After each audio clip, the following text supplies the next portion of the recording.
Sarah, you didn't. I did exactly what any law-abiding citizen should do when presented with evidence of federal crimes. I reported it to the proper authorities. You turned them in. Her voice was barely a whisper. They turned themselves in the moment they decided to make me complicit in their crimes. I just facilitated the process. That phone call happened 3 weeks after what was supposed to be the happiest day of my life. If you've ever felt the sting of betrayal, hit that subscribe button. What you're about to hear is a story of family deception and a shocking betrayal that changed everything. Stay tuned to see how justice was served without a single word being spoken. It was supposed to be the perfect wedding day. A simple, ordinary celebration that would be the highlight of the year. Something familiar, predictable, and most importantly, joyful. The kind of family gathering where you know exactly what to expect. Awkward speeches, tears of happiness, and a sea of relatives you haven't seen in ages, but everyone pretends to remember each other perfectly. That was the plan. We were set to celebrate early, flowers everywhere, champagne glasses in hand, and a beautiful ceremony in my grandmother's garden where I would marry the love of my life surrounded by the people who mattered most. The guests would cry, laugh over embarrassing childhood stories, and eventually dance until their feet hurt. And Marcus and I would settle into our new life together as husband and wife. I always handled the wedding planning. It was easier that way. First, I was obsessed with every detail being perfect. Second, Marcus got overwhelmed by too many choices, which made me the designated coordinator by default. My family members were scattered around the reception, half helping with last-minute details, half engaged in heated debates about seating arrangements and who forgot to RSVP. Tiny chaos contained within elegant decorations, flowing dresses, and an endless loop of romantic music from the string quartet. It wasn't perfect, but it wasn't stressful. It was just beautiful. The kind of magical day you would want for your wedding until she said it. Don't open this until you get home. I didn't react at first. Not in the way that mattered. I heard the words, but they didn't register right away. Maybe it was the excitement of the day or my own happiness, but I thought it was just another wedding tradition.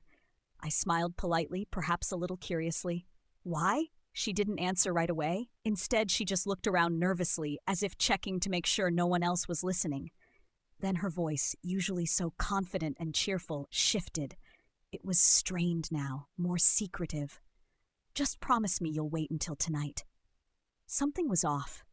Something that I couldn't yet understand, but I could feel it. Something in the pit of my stomach told me this wasn't normal wedding gift protocol. Her voice, the tenseness in her shoulders, and the way she kept glancing toward our parents all signaled that this wasn't just about tradition. She wasn't being playful. I trusted her, and I knew something was different about this gift, even if I didn't know what that something was. I took the box. It was heavier than expected, ornately carved with wood with intricate details as though someone had spent considerable time and money on it. The moment I held it, Elena seemed to release a breath she'd been holding. She didn't relax all the way, but enough that I could tell she'd been nervous about this handoff.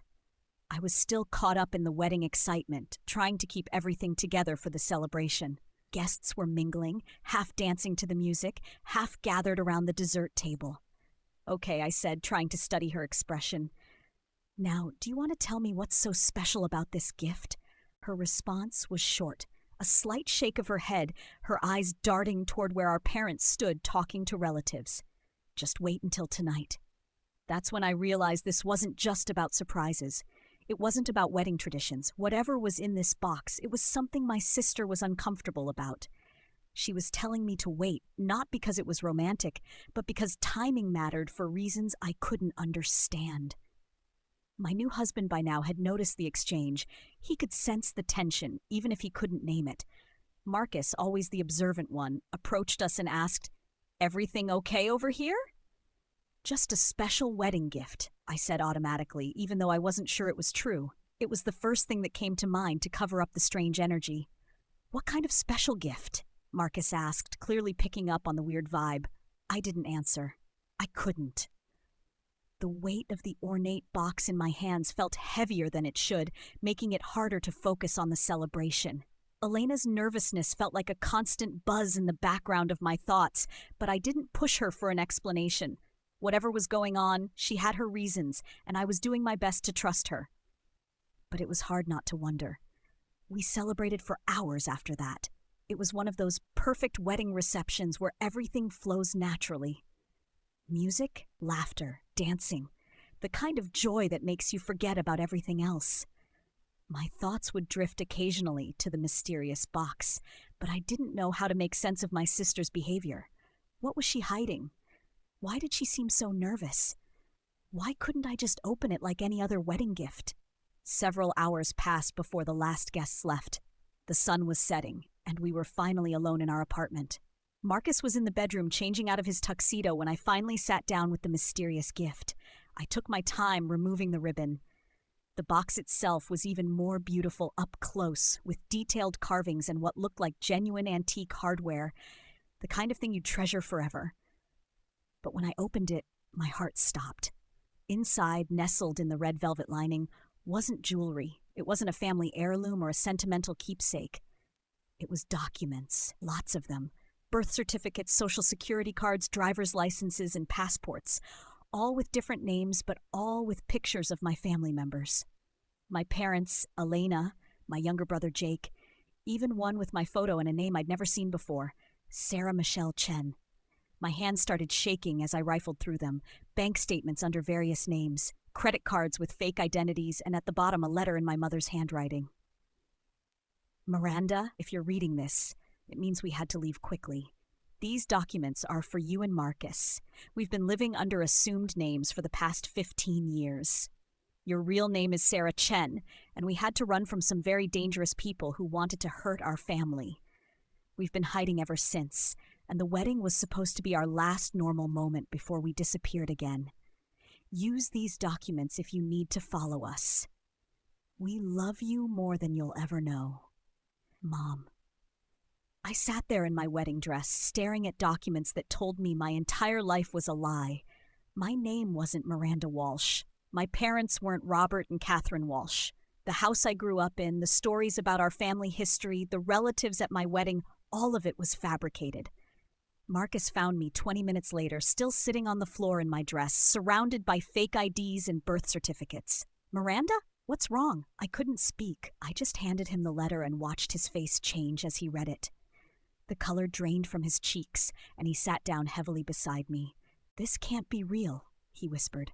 But it was. Everything made sense now. Why we moved so much when I was younger. Why my parents always paid for everything in cash.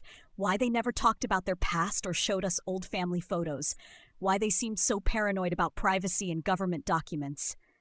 I picked up my phone and called Elena. It rang 6 times before going to voicemail. I called again and again. Finally, she answered. Miranda, it's really late. How was the rest of your wedding night? Elena, I opened the box. Silence followed. Elena, I'm sorry, she whispered. I wanted to tell you before today, but they made me promise to wait until after the wedding. They said it would ruin your special day. Ruin my special day? Elena, I don't even know who I am. Your name is Sarah. You're my sister. That part was never a lie. But everything else was? Another long silence. I'm sorry, Sarah. We all are. I couldn't sleep. While Marcus lay beside me, I spent the entire night on my laptop searching for any trace of the names on the documents. Robert Walsh, Catherine Walsh, Sarah Chen. What I found made my stomach turn. Robert Walsh was wanted in connection with a massive financial fraud scheme that had collapsed 15 years ago. Catherine Walsh was his suspected accomplice. They had disappeared with over $3 million that belonged to their business partners, people who, according to the news articles, were connected to organized crime. My parents weren't innocent victims who had to run from bad people. They were criminals who had stolen from very dangerous people, and now they'd made me complicit by giving me false documents on my wedding day. The next morning, my mother called. Her voice was cheerful, too cheerful, like she was overcompensating. Good morning, sweetheart. How does it feel to be Mrs. Martinez? Did you open our special gift? I didn't know what to say. How do you confront someone who's lied to you your entire life? Mom, we need to talk. Of course, honey, what about? About who you really are, about who I really am, about Robert Walsh and Catherine Walsh and $3 million. The silence stretched so long I thought she'd hung up. "Sarah," she finally said, using a name I was still getting used to. "You don't understand the whole situation. Then explain it to me." "We can't do this over the phone. These people have long memories. If they find us, they might come after you too. Then turn yourselves in. Work with the authorities. Make this right." She laughed, but there was no humor in it. "Oh, sweetheart, you really don't understand how this works, do you? We can't just turn ourselves in. Too much time has passed. Too many people have been hurt." "Then that's your problem, not mine. Sarah, you're our daughter. Your family. Family protects each other. Family doesn't lie to each other for 15 years. Family doesn't steal money from dangerous criminals. And family doesn't give their daughter fake documents as a wedding present." I hung up. Marcus and I sat in our apartment, staring at the pile of fake documents spread across our coffee table. The weight of what my parents had done was crushing, but something else was building inside me. Something cold and calculating. "We could turn these over to the FBI," Marcus said quietly. I looked at him, then back at the documents. "We could, but that would be too easy for them." "What do you mean?" I picked up one of the fake passports, studying my father's photo. They thought they were so clever, didn't they?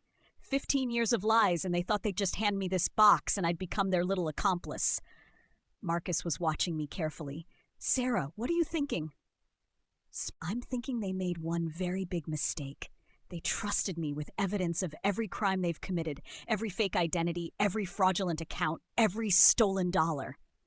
I smiled, but there was no warmth in it. They just handed me the keys to destroy them. I spent the next 3 days doing research, not just looking up old news articles, but digging deeper. I found the names of the investors who lost everything when my parents' scheme collapsed. I found contact information for the FBI agents who had been tracking them for 15 years. I found bank records, property records, and a digital trail they thought they'd covered. But I didn't contact anyone. Not yet. Instead, I made copies of everything. Every document in that box, every piece of evidence they'd given me. I organized it all, cross-referenced it, and built a comprehensive file that would make any prosecutor's job incredibly easy. Then I waited. 2 weeks after my wedding, Elena called me. "They want to see you," she said without preamble. "Who wants to see me?" "Mom and Dad, they're getting nervous. They think someone might be tracking them again. They want to make sure you're okay." "Perfect. Where are they?" "They're staying at that cabin upstate, the one we used to visit when we were kids. Do you remember it?" I remembered it perfectly. Remote, isolated, only one road in and out. "Yeah, I remember." "Can you meet them there tomorrow? They're really worried, Sarah." "Of course," I said, my voice sweet and concerned. "I'll be there." I hung up and immediately called the FBI tip line. I'd memorized the number days ago. "This is Agent Rodriguez. How can I help you?" "I have information about Robert and Catherine Walsh, the fugitives from the financial fraud case 15 years ago." There was a pause. "Go on." "I know where they'll be tomorrow at 3 p.m., and I have evidence, lots of evidence." I gave them the address of the cabin, along with detailed descriptions of my parents' current appearances and the vehicles they were likely driving. Then I told them about the documents. "How did you obtain this evidence?" "They gave it to me. They thought I would help them disappear again." I smiled to myself. They were wrong. The next day I drove to the cabin, not to meet my parents, but to watch. I parked on a hill about half a mile away with a clear view of the access road and waited. At 2:30 p.m., I saw my parents' car pull into the cabin's driveway. They looked nervous, constantly checking their mirrors, but they had no idea what was coming. At exactly 3 p.m., I watched a convoy of black SUVs race down the access road. FBI, state police, probably federal marshals too. They surrounded the cabin before my parents even knew what was happening. I watched through binoculars as agents swarmed the property. I saw my father come out with his hands up, looking confused and terrified. My mother was crying, probably wondering how they'd been found after 15 years of hiding. They never saw me. They had no idea their own daughter had been the one to turn them in. I drove home feeling lighter than I had in weeks. That evening, the news broke. Fugitive couple arrested after 15 years in hiding. I watched the coverage with Marcus, seeing my parents in handcuffs being led away from the cabin.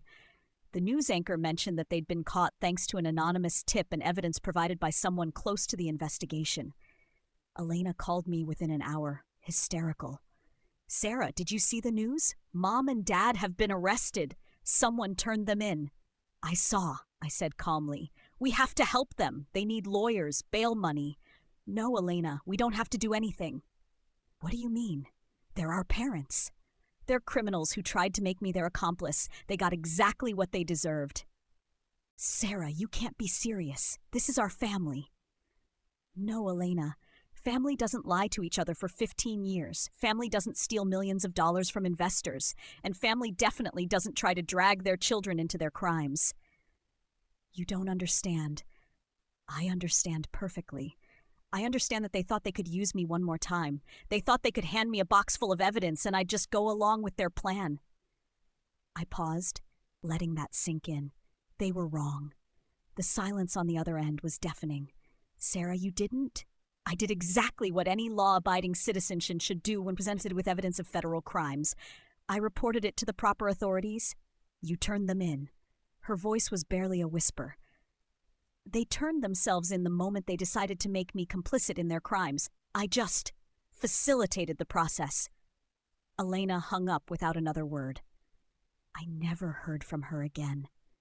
The trial was a media sensation. "Wedding gift leads to parents' downfall," read one headline. "Daughter's revenge ends 15-year manhunt," read another. The prosecutors used every document from that ornate box, every piece of evidence my parents had so thoughtfully organized for me. They were sentenced to 12 years each. No plea deal, no reduced sentence, no early parole. The judge specifically mentioned that the breadth of evidence suggested a long-term pattern of sophisticated criminal activity with no regard for the victims. During the sentencing, I sat in the back of the courtroom. My father saw me just once, our eyes meeting across the room. The look of betrayal on his face was almost satisfying. Almost. My mother never looked back. She knew. Marcus and I had to get remarried legally once we sorted out my identity issues. It was a small ceremony at City Hall, nothing like the elaborate wedding we'd planned, but it felt more real somehow. More honest. I go by Sarah now. It took some getting used to, but it feels right. Like I'm finally becoming the person I was always meant to be instead of the person they created. We moved to a different state, started fresh. Marcus got a job at a tech company, and I'm working as a victim advocate for financial crime survivors. I want to help people who've been hurt by scams and fraud. People like the investors my parents swindled. Sometimes I wonder if I made the right choice. If I should have been more understanding, more forgiving. If I should have recognized that they were scared too in their own way. But then I remember the wedding gift. I remember sitting on my floor in my wedding dress, realizing that everything I thought I knew about myself was a lie. I remember the look on Marcus's face when he realized he'd married someone who might not even exist legally. They had 15 years to tell me the truth, 15 years to gradually prepare me for the reality of our situation.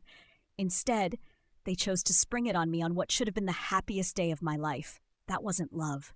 That was manipulation, and I refuse to be manipulated anymore. Last month, I got a letter from my mother. Prison mail, with the state correctional facility stamp clearly visible. I almost threw it away without reading it, but curiosity got the better of me. "Sarah, we know what you did. We know you turned us in. We understand why you're angry, but we hope someday you'll understand that everything we did was to protect you. We love you, even now, Mom." I read that letter twice, then fed it through the paper shredder in my home office. They still didn't get it. Even sitting in prison, they still thought they were the victims. "I do understand, Mom. I understand that you made choices that hurt innocent people. I understand that you prioritized your own freedom over my right to know the truth. I understand that when you got caught, you tried to drag me down with you. And I understand that actions have consequences, even when those consequences come from the people who claim to love you most. Sometimes the people who hurt you most are the ones who claim to love you. Sometimes protecting yourself means ensuring they can't hurt anyone else. Sometimes the bravest thing you can do is make sure justice is served, even when it means betraying the people who betrayed you first.